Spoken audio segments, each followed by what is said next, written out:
Jeff and Jeremy. It's like a radiogasm. I said, hey, babe, check it out on the podcast. Apple Podcast, Google Podcast, and Spotify. All this is going viral.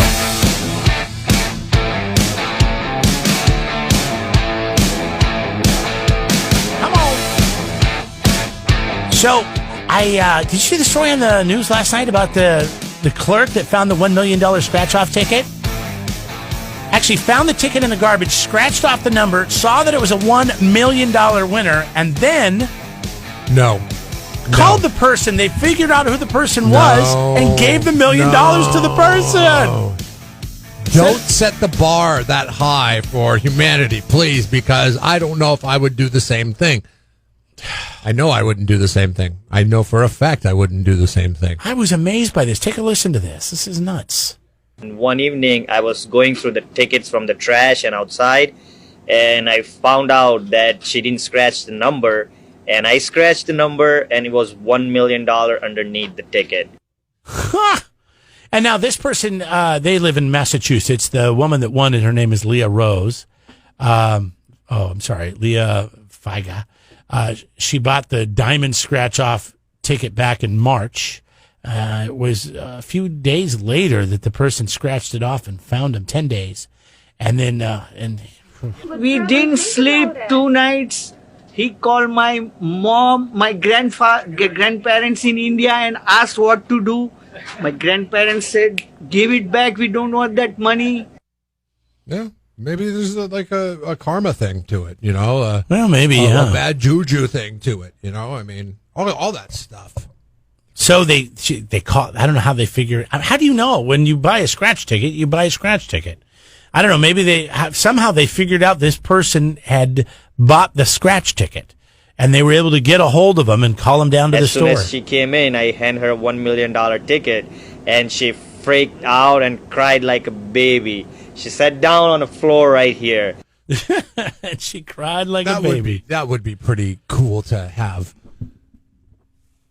I mean, to be responsible for that. I mean, granted, I don't know if it's going to give you the happiness that $1 million would give you, but to say, hey, listen, you made a mistake when you threw this away. This is yours. I found it. And I scratched have the woman actually go down onto the ground and start crying because she was overwhelmed with joy after what the windfall of life has given her, and then you being the responsible party for that. It makes it all worth it. For a moment, but then you realize you're $1 million less than you had. After she leaves 5 minutes. and she moves into her new house and she's driving her new car, and you're just still sitting there riding your bike to your mom and dad's store, selling people scratcher tickets. I'm guessing they're related. So here's my question to you, though. The bigger question is, now that somebody has called you, Jeff, and said, "Hey, here's your $1 million ticket.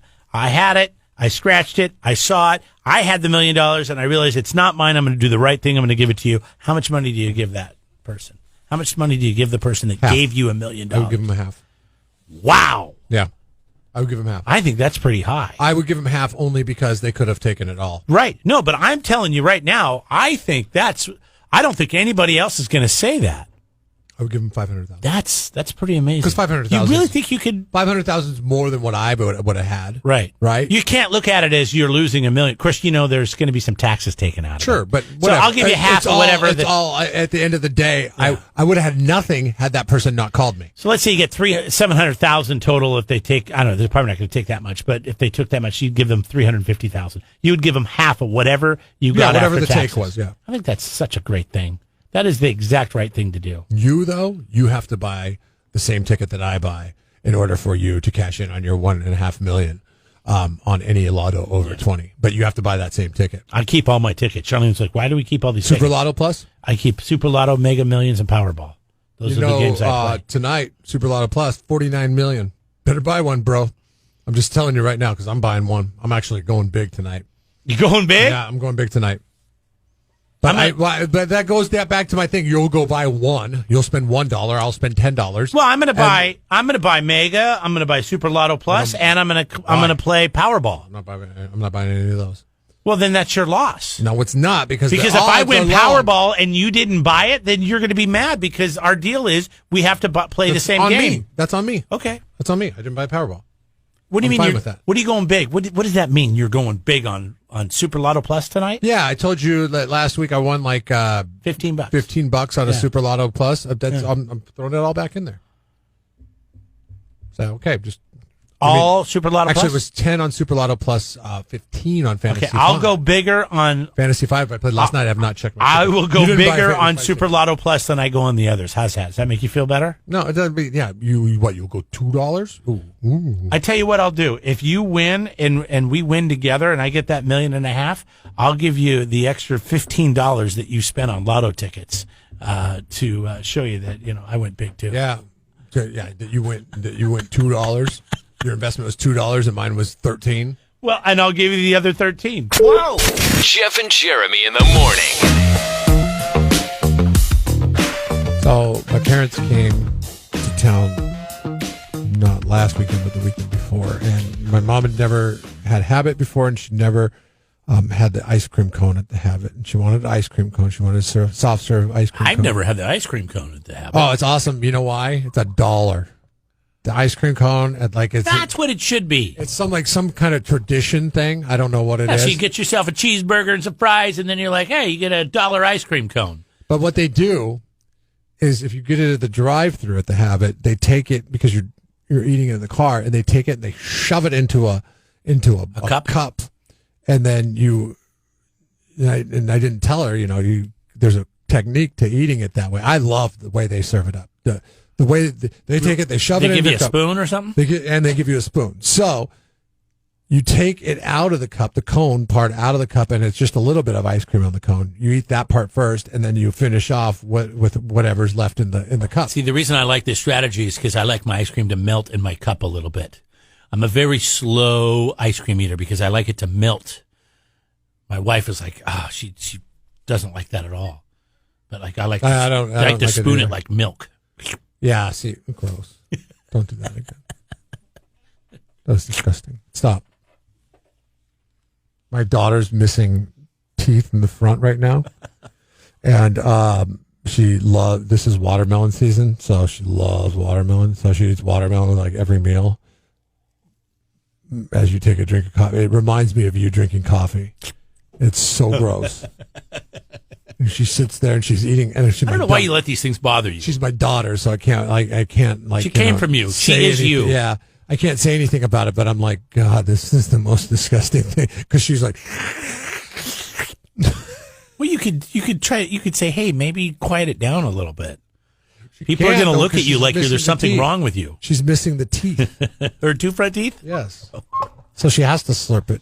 Oh my God. Anyways, asking the question today. So glad we're through those phases. Which do you think the best way is to eat ice cream? Well, the best vehicle. Now the choices, okay? In a dish with a spoon, which is kind of that Habit thing.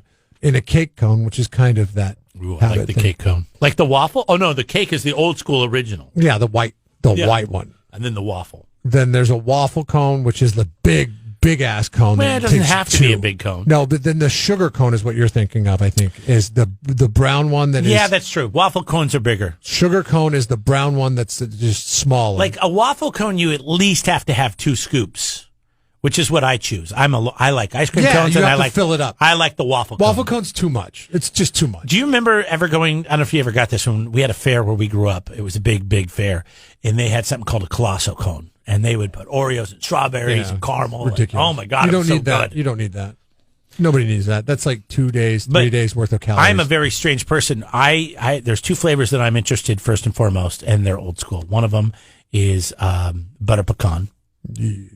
Love butter pecan, and then salted caramel. Now that salted caramel's a thing, most everybody has some sort of caramel or salted. Well, butter pecan. They're very butter similar. Pecan is very old school. They're very similar. Butter pecan and salted caramel. I like a savory, sweet ice cream. Rich. So very rich. I like, my favorite is? Chocolate. Vanilla. Oh, vanilla. You are such an old man. You were, God, well, because if you put any toppings on it, then it enhances it. And I'll even put like cereal on it. I don't care. It's just something to give it a little bit of crunch or Ever tell you something. the grossest thing I saw? We were staying with this old guy at his cabin up in Idaho, and he's old. He's in his 80s, early 80s, I think maybe late 70s when this happened. And he pulls out of the fridge some milk and frozen strawberries out of the freezer and some saltine crackers. He puts the saltines down. Sure. He puts the frozen strawberries on top and pours milk over the top of that, and then starts crunching it all up and like a eating it. shortbread, like a that's a strawberry shortcake. Oh my God! But the milk, it's like cereal, but it's so weird. I'm like, what are you doing? No, that sounds pretty good actually. See, that would make sense from somebody like you. Or Huckleberry. Huckleberry is my third favorite. It's very rare to find, but they do have it in Morro Bay at that little green shack on the other side of the Embarcadero.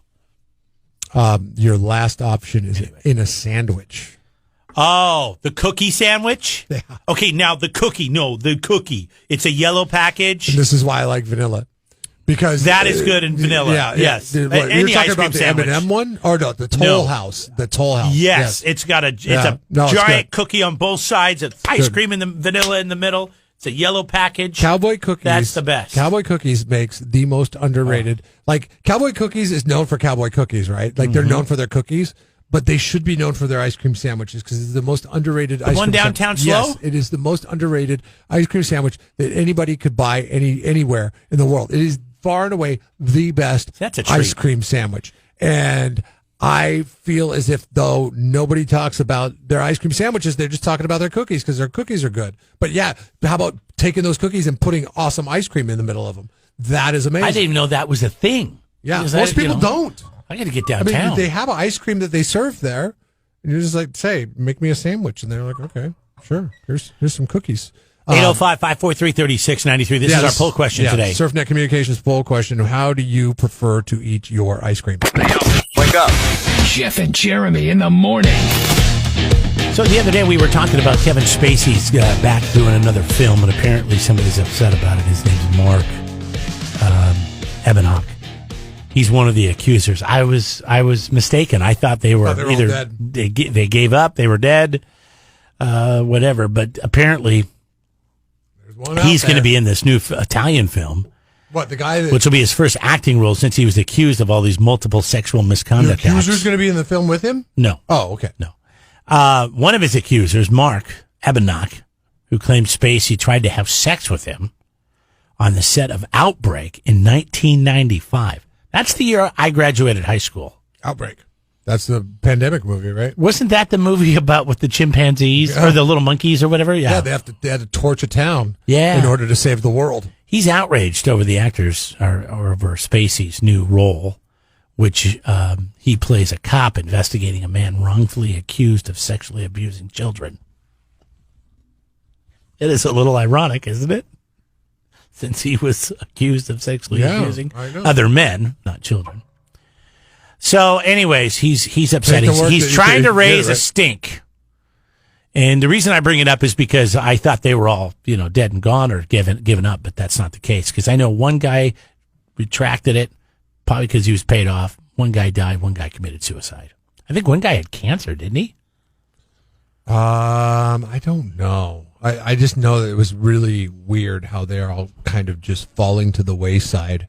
And I thought, like you, I thought they'd all fallen to the wayside. Yeah. I guess not. So here's the deal. If you're Kevin Spacey, and it's hard to be Kevin Spacey, but put yourself in a situation where somebody accused you. Actually, I'm sorry. Multiple people have accused you of sexual misconduct.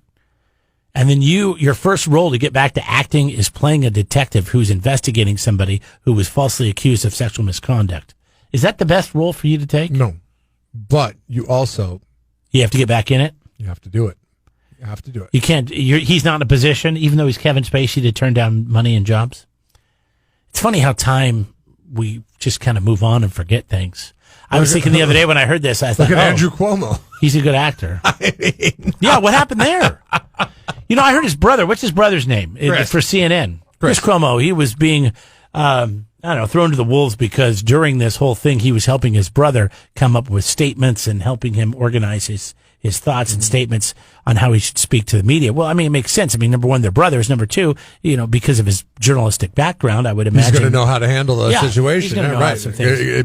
But I'm like, good to know people what are we in high talking places. about Chris Cuomo for when Andrew was the governor, right? Yeah. I got that right. Okay. When he was the one, what happened to all these allegations? We haven't heard anything. He said, I'm not quitting regardless. And then people are What just about like, all the women that came forward? Because here's the deal. Scandal has realized, and I'm talking scandal across all levels, okay? Whether it is Andrew Cuomo, whether it is Kevin Spacey, whether it is, Weinstein couldn't escape it. But, all these guys, they all realize if you time it right and just wait it out and be silent while everything is all hullabaloo, eventually the dust settles on the news cycle and the news has to move on and cover new things and they'll forget about can you imagine? Which is crazy. And that's why I don't let people forget. Can you imagine if we had any of Kevin us? Spacey's a creep. He should not be working right now. And of course, it is gross. Andrew Cuomo should not be the governor of New York right now. If you and I walked around, he is gross. We're accused of any of this stuff with other coworkers. We wouldn't be here. Hell, there was somebody here who was stealing the bathroom toilet paper. The company that we work for leases a building. They don't even own the toilet paper. The landlord owns the toilet paper, and yet this person still got fired when they got caught. It was on a weekend. The general manager happened to come in, walking out with all the toilet paper.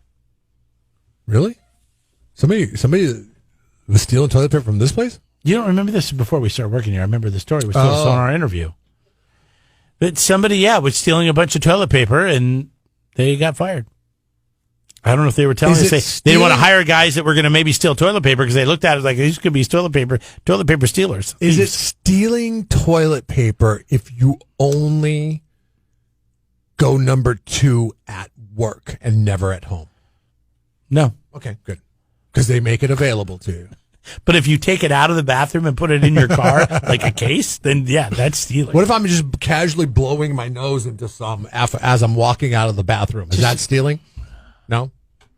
Some people are just Teflon, man. Just Teflon. Oh God, it's so. But you know what? I want I want our goal, Jeremy, to not let people forget about the heinous crimes that the Andrew Cuomos and the Kevin Spaceys of the world commit. And every time it comes up that they're like in the news, by the way, just so you know, Andrew Cuomo accused of covering up the deaths of lots of elderly people during the COVID crisis, and also he's a sexual predator to pretty much every woman on his staff. And then Kevin Spacey allegedly likes to molest the guys that he works on his movie sets allegedly with, as underlings. I want to be the reminder. I'm still innocent until proven guilty in a court of law. I think everybody deserves their due process. Right. But I just think it's funny that we stop hearing about all this stuff.